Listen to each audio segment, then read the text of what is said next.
Hello folks, I just wanted to take some time to talk to you about lab number 4 that we're looking at right here. We'll be looking at lab 4 and that's on page 40 to 42 in your book. But let's take a look here. We're going to be studying this circuit right here, and that's the circuit we'll build. Let me zoom in just a little bit and let you take a look at that right there at the top. So that's a circuit that we're going to analyze.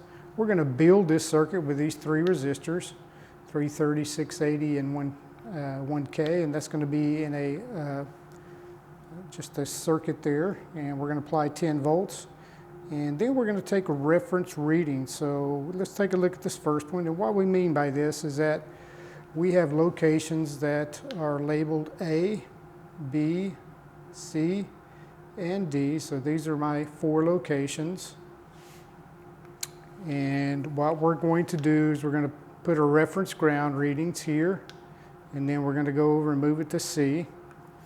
And the idea here is that there's 3 definitions I use for reference ground readings.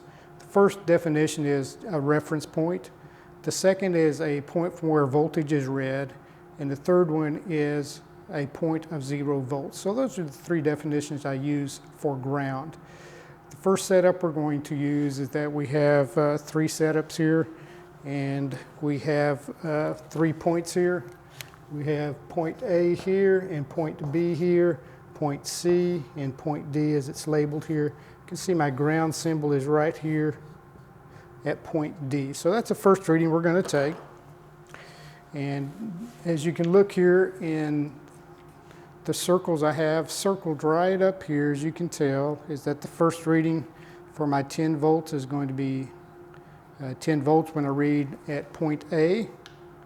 Let's see if I can get this laser to work here. Hopefully you can see that. Point A at 10, and then we come down here, we're going to read 8.37 at point B, and then we're going to move. Then we're going to read at point C and read 4.98, and then we'll read at ground and should read 0 there. So that's the first reading. The next is that we're going to move over here and we're going to change our reference point in this second drawing here to point C as you look here.